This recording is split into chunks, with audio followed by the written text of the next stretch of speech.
ಇದು really KS ಬರ್ತಕ್ಕಂಥ questions ಇದೆ. ಒಬ್ಬ ವಿದ್ಯಾರ್ಥಿಯು ನೋಡಿ 29% ಅಂಕಗಳನ್ನು ಗಳಿಸಿ 8 ಅಂಕಗಳಿಂದ ಅನುತ್ತೀರ್ಣನಾಗಿದ್ದಾನೆ. ಇನ್ನೊಬ್ಬ ವಿದ್ಯಾರ್ಥಿ 37 ಅಂಕಗಳನ್ನು ಗಳಿಸಿ ಪಾಸಾಗಲು ಬೇಕಾದ ಕನಿಷ್ಠ ಅಂಕಗಳಿಗಿಂತ 8 ಅಂಕಗಳನ್ನು ಆತ ಹೆಚ್ಚಿಗೆ ಪಡೆದಿದ್ದಾನೆ. ಹಾಗಾದ್ರೆ ಆ ಪರೀಕ್ಷೆಯ ಗರಿಷ್ಠ ಅಂಕಗಳು ಎಷ್ಟು ಅಂತಕ್ಕಂಥದ್ದು ಸಿಂಪಲ್. ಇಲ್ಲಿ ಎರಡು ಮೆಥಡ್. ಆಕ್ಚುಲಿ ನಾವು ಈ ಬಿಟ್ಟು ಒಂದು ಎಕ್ಸಾಂಪಲ್ಗೆ ಬರೋಣ, ಒಂದು ಸಾದಾ ಎಕ್ಸಾಂಪಲ್ಗೆ ಬರೋಣ. ಏನ್ ಎಕ್ಸಾಂಪಲ್ ಅಂತಂದ್ರೆ, ಈಗ ನಾವು PUC ಪಾಸ್ ಆಗಲಿಕ್ಕೆ ಎಷ್ಟು ಬೇಕು? 35 ಮಾರ್ಕ್ಸ್ ಬೇಕು. ಓಕೆ, 35 ಮಾರ್ಕ್ಸ್ ನಲ್ಲಿ ಒಬ್ಬ ಸ್ಟೂಡೆಂಟ್ 30 ಮಾರ್ಕ್ಸ್ ತಗೊಂಡಿದ್ದಾನೆ, 5 ಅಂಕಗಳಿಂದ ಫೇಲ್ ಆಗಿದ್ದಾನೆ. ಅವನಿಗೆ 5 ಮಾರ್ಕ್ಸ್ ಕೊಟ್ರೆ ಪಾಸ್ ಆಗಿಬಿಡ್ತಾನೆ, 35 ಬಂತು. ಹಾಗೆ ಇನ್ನೊಬ್ಬ ವಿದ್ಯಾರ್ಥಿ ಏನ್ ಮಾಡ್ತಾನೆ ಅಂದ್ರೆ, ಅನದರ್ ಕ್ಯಾಂಡಿಡೇಟ್ 40 ಮಾರ್ಕ್ಸ್ ಅನ್ನು ಪಡ್ಕೋತಾನೆ. ಪಾಸ್ ಆಗ್ಲಿಕ್ಕೆ ಎಷ್ಟು ಬೇಕು? 35 ಬೇಕು. ಪಾಸ್ ಆಗ್ಲಿಕ್ಕೆ 35 ಬೇಕು. ಈತ ಏನ್ ಮಾಡ್ಕೊಂಡಿದ್ದಾನೆ? 40 ತಗೊಂಡಿದ್ದಾನೆ. 40 ಮೈನಸ್ 5, 40 ಮೈನಸ್ 5 35. ಎಲ್ಲಿ ಅಂಕಗಳನ್ನ ಕಡಿಮೆ ಪಡ್ಕೊಂಡಿದ್ದಾನೋ ಅಲ್ಲಿ ಅಂಕಗಳನ್ನು ಪ್ಲಸ್ ಕೊಡಿ, ಮಾರ್ಕ್ಸ್ ಪ್ಲಸ್ ಮಾಡಿ. ಎಲ್ಲಿ he got more than the passing marks, pass ಆಗುವ ಅಂಕಗಳಿಗಿಂತ ಎಷ್ಟು ಮಾರ್ಕ್ಸ್ ಗಳನ್ನು ಹೆಚ್ಚಿಗೆ ಪಡೆದಿದ್ದಾನೋ ಅದನ್ನ ಮೈನಸ್ ಮಾಡಿ ಈಸಿಯಾಗಿ ನೀವು ಫೈಂಡ್ ಔಟ್ ಮಾಡಬಹುದು ಅಂತ. ನಾನು ಎರಡೂ ಮೆಥಡ್ ನಲ್ಲಿ ನಾನು ನಿಮಗೆ ಇದು ಪ್ರಾಬ್ಲಮ್ ಸಾಲ್ವ್ ಮಾಡ್ತೀನಿ. ದಯವಿಟ್ಟು ಯಾವುದೇ ಕಾರಣಕ್ಕೂ ಡೈರೆಕ್ಟ್ ಶಾರ್ಟ್ ಕಟ್ ಮೆಥಡ್ ಹೋಗಬೇಡಿ. ನನ್ನ ಕರ್ನಾಟಕ ಸ್ಟೂಡೆಂಟ್ಸ್ ಅಲ್ಲಿ ವಿನಂತಿ ಮಾಡ್ಕೊಳ್ಳೋದು, most of the students searching only the short cut methods. ನಿಮಗೆ ಪ್ರಾಸೆಸ್ ಮೆಥಡ್ ಅರ್ಥ ಆಗ್ತಾ ಇದ್ರೆ ಶಾರ್ಟ್ ಕಟ್ ಮೆಥಡ್ ಯಾವುದೇ ಕಾರಣಕ್ಕೂ ಬರೋದಿಲ್ಲ.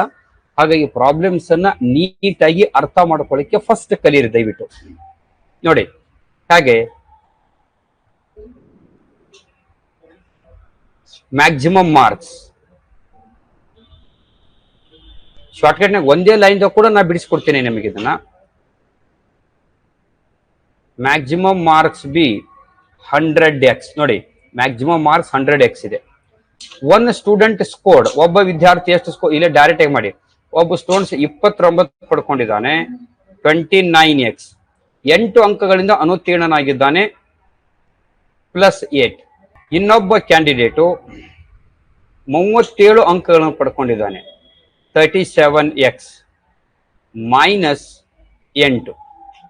ಎಕ್ಸ್ ಒಂದು ಸೈಡ್ ತಗೊಳ್ಳಿ, 29x minus 37x. It should be -8.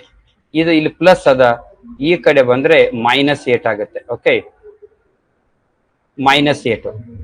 ಈಗ 29 ಮೈನಸ್ 30x -8x -16. ಇದು ನೋಡಿ ಮೈನಸ್ ಮೈನಸ್ ಪ್ಲಸ್ ಆಗುತ್ತೆ, ಬಟ್ ಸೈನ್ ಮಾತ್ರ ಮೈನಸ್ ಬರ್ತದೆ. -1682. 37ರಲ್ಲಿ ಇಲ್ಲಿ 37 ಇದೆ, 37ರ 29 ತೆಗೆದ್ರೆ 8 ಉಳಿತು. ಇಲ್ಲಿ ದೊಡ್ಡ ನಂಬರ್ ಸೈನ್ ಮೈನಸ್ ಇದೆ, ಮೈನಸ್ ಇಟ್ಟು.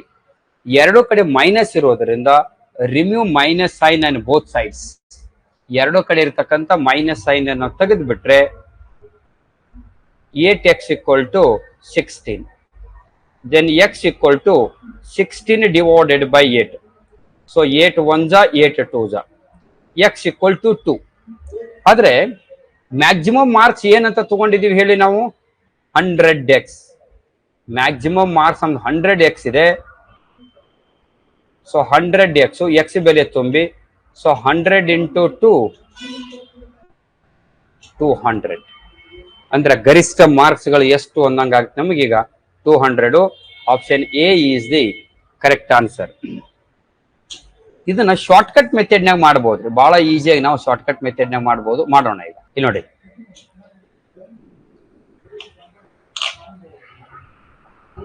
$100 × 8 + 8. 8 ಅಂಕಗಳಿಂದ ಫೇಲ್ ಆಗಿದ್ದಾನೆ, 8 ಅಂಕಗಳನ್ನು ಹೆಚ್ಚಿಗೆ ಪಡೆದಿದ್ದಾನೆ. ಸೊ 8 + 8 ತಗೊಂಡಿವಿ. that whole divided by difference in the percentage. Difference in the percentage ಅಂತ ನೋಡಿದಾಗ ನೋಡಿ, ಇಲ್ಲಿ 29% ಅದ, ಇಲ್ಲಿ 37% ಅದ ಅಂತಕ್ಕಂಥದ್ದು. 37 - 29. 100 × 8 8 16 ಡಿವೈಡೆಡ್ 37 29 ತೆಗೆದ್ರೆ 8 8 1s 8 2s 100 into 2 200. ಸೊ ಒಂದೇ ಒಂದು ಶಾರ್ಟ್ ಕಟ್ ಮೆಥಡ್ ನಲ್ಲಿ ಕೂಡ ನೀವು ಈ ಪ್ರಾಬ್ಲಮ್ಸ್ ಅನ್ನ ಈಸಿಯಾಗಿ ಸಾಲ್ವ್ ಮಾಡಬಹುದು ಅಂತ. ಹಾಗೆ ಇಲ್ಲಿ 8 ಇದ್ದಾಗ ಅಷ್ಟೇ ಮಾಡ್ಬೇಕಾ ಸರ್? ಆ ತರತ್ ಏನಿಲ್ಲ ನೋಡಿ, ಹಾಗೆ ಬರ್ಲಿ ಅದು. ಈಗ 100 ಇಟ್ಕೊಳ್ಳಿ, 8 42 ಅಂಕಗಳಿಂದ ಫೇಲ್ ಆಗಿದ್ದಾನೆ, ಸೊ 30 ಅಂಕಗಳಿಂದ ಹೆಚ್ಚಿಗೆ ಪಡ್ಕೊಂಡಿದ್ದಾನೆ ಅಂತ ಇಟ್ಕೊಳ್ಳಿ. ಪರ್ಸೆಂಟೇಜ್ ಎಷ್ಟಿದೆನೋ ಕೆಳಗಡೆ ಇಟ್ಕೊಂಡ್ಬಿಡ್ರಿ. ಸೊ ಒಬ್ಬ 50 ತಗೊಂಡಿದ್ದಾನೆ, 50 ಅಂಕಗಳು, ಇನ್ನೊಬ್ಬ 10 ಅಂಕಗಳು ಅಂತಕ್ಕಂಥದ್ದು 40, ಏನೋ something it will be is there. So ಇಷ್ಟು ಮಾಡ್ಕೊಂಡ್ರು ಕೂಡ you will get the answer. ಇಲ್ಲಿ 8 ಇಟ್ಕೋಬೇಕಂತ ಏನಿಲ್ಲ, ಅಲ್ಲಿ ಎಷ್ಟು ಅಂಕಗಳನ್ನು ಹೆಚ್ಚಿಗೆ ಪಡ್ಕೊಂಡಿದ್ದಾನೆ, ಎಷ್ಟು ಅಂಕಗಳಿಂದ ಫೇಲ್ ಆಗಿದ್ದಾನೆ ಅಂತ ಇಟ್ಕೊಂಡ್ರೆ ಸಾಕು. ಅವು ಎರಡು ಪಾಸ್ ಆಗೋದು ಫೇಲ್ ಆಗೋದು ಅಷ್ಟೇ ಕೊಡ್ತಾನೆ ಅಂತ ಏನಲ್ಲ, ಅವ್ನು ಯಾವುದೇ ನಂಬರ್ ಕೊಟ್ಟರು ಕೂಡ ನೀವು ಈಸಿಯಾಗಿ ಸಾಲ್ವ್ ಮಾಡಬಹುದು ಅಂತ.